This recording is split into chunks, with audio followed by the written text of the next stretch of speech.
की गई है।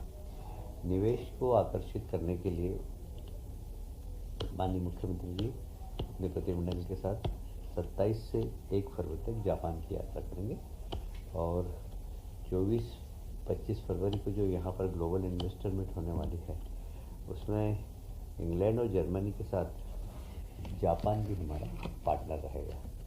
तो एक अच्छा investor meet, global investor meet Madhya Pradesh में होने की संभावना है, जिसमें इन्वेस्टमेंट काफ़ी आएगा और लोगों को रोज़गार भी मिलेंगे। ग्वालियर में हर साल जो व्यवसायिक मेला लगता है उसी प्रकार उज्जैन में भी विक्रमोत्सव होता है। वहाँ पर ऑटोमोबाइल्स को कर में 50% की छूट दी गई है। वह भी मेले का एक आकर्षण का केंद्र होगा। माननीय मुख्यमंत्री जी की बड़ी इच्छा थी कि मकर संक्रांति सारे प्रदेश में बहुत धूमधाम से मने। वैसे तो हमेशा ही मनती, पर इस बार उन्होंने सारे माननीय विधायक गणों से और जिलाध्यक्षों से बात कर आग्रहपूर्वक मकर संक्रांति मनाने का आग्रह किया था। मुझे कहते हुए गर्व है कि हमारे मध्य प्रदेश में कई रीजन में मकर संक्रांति की बहुत ज़्यादा धूम नहीं थी, वहाँ पर भी बहुत अच्छे से मकर संक्रांति मनाई गई, पतंग उड़ाई गई, गिल्ली डंडे खेले गए, महिलाओं की खेलकूद प्रतियोगिता आयोजित की गई और तिल और गुड़ के माध्यम से मिठास का एक दूसरे को मुंह मीठा किया गया। तो एक बड़ा मीठा संदेश सारे प्रदेश में गया मकर संक्रांति के उत्सव का। गरीब कल्याण मिशन, आपको याद होगा कि हमारे मुख्यमंत्री जी ने गणतंत्र दिवस पर इसकी घोषणा की थी और माननीय प्रधानमंत्री जी का भी विचार, हमारे सूत्र हैं कि हमें युवा कल्याण, महिला कल्याण, किसान कल्याण और गरीब कल्याण, ये चार जो मिशन हैं, इन 4 मिशन में से गरीब कल्याण हमारा एक बहुत ही महत्वपूर्ण मिशन है। आज उसके ऊपर कैबिनेट में काफ़ी डिटेल से चर्चा हुई है और उसमें सभी बिंदुओं को छुआ गया, उसके बारे में भी आपको जानकारी दूंगा।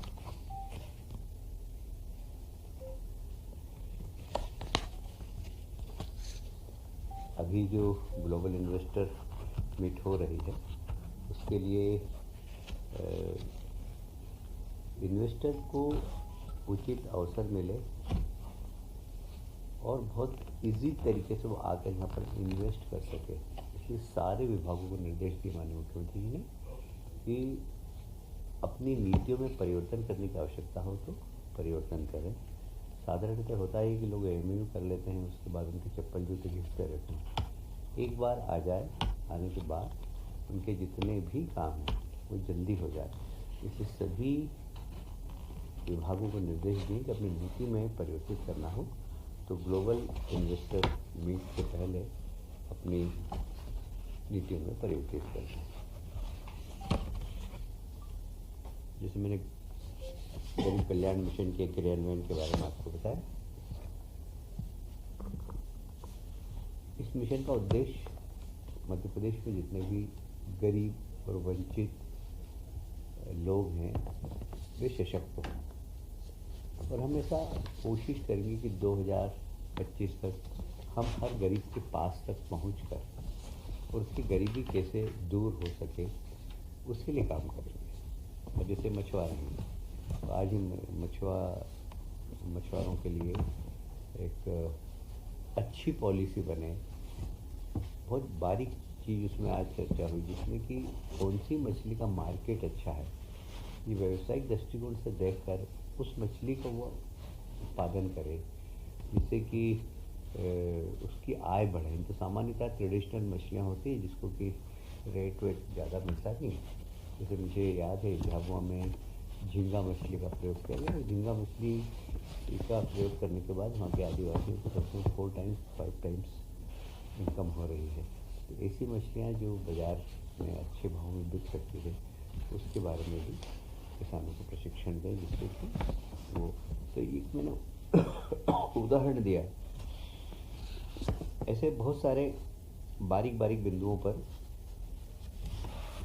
गरीब उन्मूलन के लिए क्या क्या कर सकती सरकार, उसके बारे में अब जैसे बहुआयामी गरीबी इंडेक्स से सुधार, आप जानते हैं कि बहुआयामी जो गरीबी इंडेक्स है उसमें बहुत सारे सेगमेंट्स हैं। महिलाओं और बच्चों की पोषण सुनिश्चित करना, शिशु मृत्यु दर कम करना, गर्भवती महिलाओं का स्वास्थ्य सुनिश्चित करना, माध्यमिक शिक्षा सुनिश्चित करना, माध्यमिक कक्षा तक के बच्चों की स्कूल में उपस्थिति सुनिश्चित करना, भोजन उनको मिल सके, उसकी व्यवस्था ठीक तरीके से हो, स्वच्छता एक मिशन की तरह हर गांव तक पहुंचे, पेयजल उपलब्धता।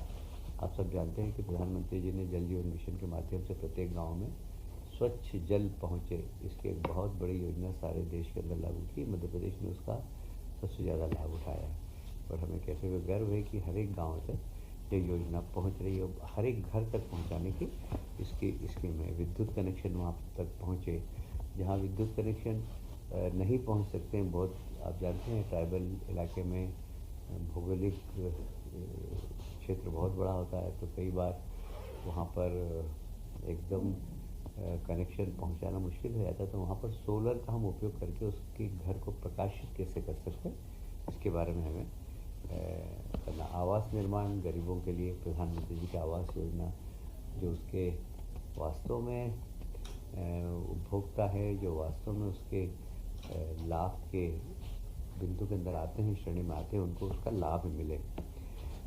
परिवारों के पास इनकम के संसाधन उपलब्ध हो और प्रत्येक गरीब का बैंक का खाता, जिससे कि वो वित्तीय उसमें काम कर सके, उसकी सब्सिडी उसके पास तक पहुंच सकते, तो गरीब का बैंक का खाता भी बहुत ज़्यादा ज़रूरी है। हमसे जुड़े रहने के लिए हमारे YouTube चैनल को सब्सक्राइब करें और नई वीडियो की नोटिफिकेशन के लिए बेल आइकॉन को दबाएं। अगर आप ये वीडियो Facebook पर देख रहे हैं तो लाइक जरूर करें और ज्यादा से ज्यादा शेयर करें। धन्यवाद।